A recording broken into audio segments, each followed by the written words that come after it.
The soft glow of chandeliers washed the restaurant in gold. Cutlery chimed gently. Laughter rippled from nearby tables, and the scent of fresh basil and roasted garlic hung in the air. It was the kind of place people came to be seen, and Maya Carter felt completely out of place. She smoothed her navy dress again, tugging the fabric down over her knees.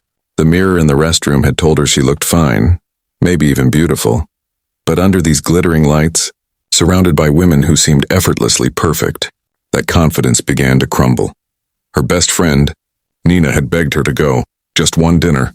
Maya, Nina had said, you deserve to meet someone kind. Someone who doesn't see size, who sees you. But deep down, Maya didn't believe men like that existed. Not anymore. She checked her phone for the 5th time. 7:30 p.m.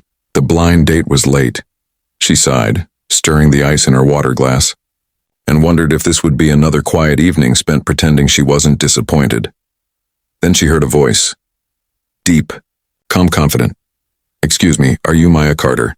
She looked up and forgot how to breathe. Standing before her was Adrian Cole, tall, sharp suit, clean-shaven, the kind of man who looked like he'd just stepped off the cover of a magazine. But his eyes, they weren't cold or judgmental. They were kind, curious, almost warm.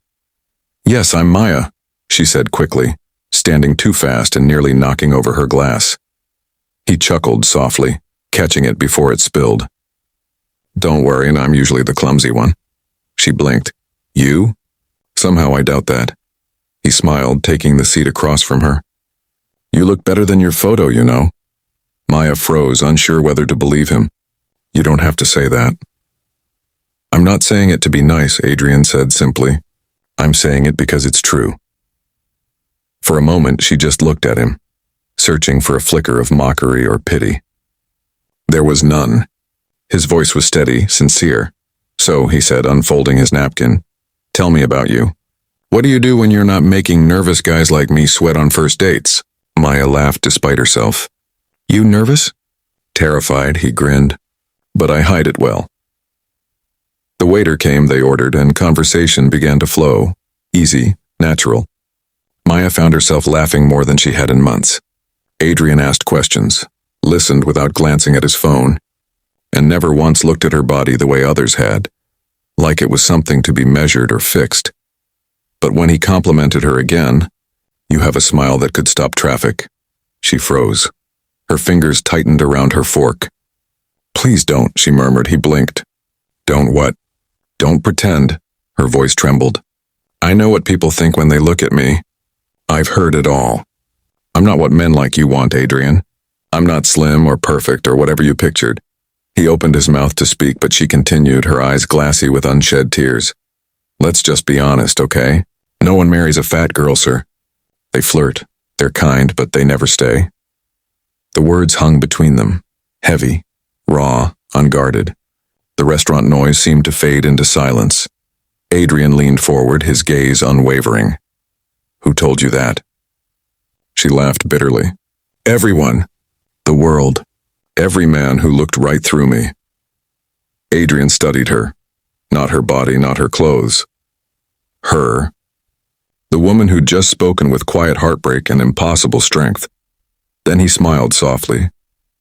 Then let's prove the world wrong. Months turned into seasons. Maya still worked at her little art studio, teaching children to paint. Adrian still ran his company, the kind of empire most people only read about. Yet somehow they carved time out for one another. Morning walks, late-night calls, small, ordinary moments that became extraordinary simply because they shared them. He'd show up at her studio sometimes unannounced, bringing coffee and pastries. He never treated her like someone he was helping. He just wanted to be there. And slowly, without realizing it, Maya stopped shrinking into herself. She began to wear colors again, soft yellows, deep greens, bold reds. She began to laugh louder, to look in mirrors without wincing. She was still the same woman, but now she stood taller, unafraid of taking up space. One autumn evening, they walked through the park. The leaves were turning gold. The air smelled faintly of rain, and fairy lights shimmered along the path. Maya's hand brushed his. You know, she said quietly, people still stare at us. Adrian smiled. Good, let them see what real love looks like. She rolled her eyes. You're impossible.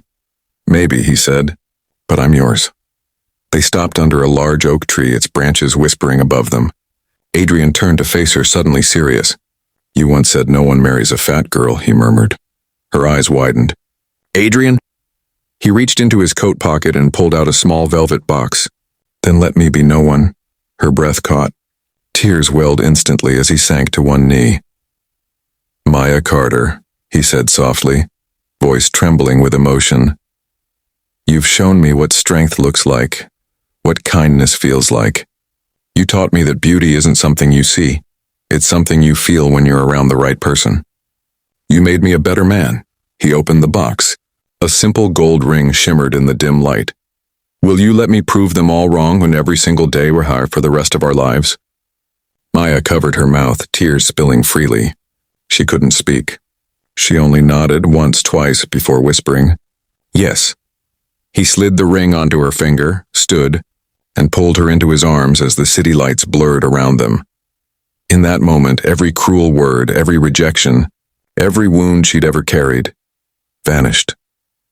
Because someone had finally seen her, not as less, not as too much, but as enough, more than enough.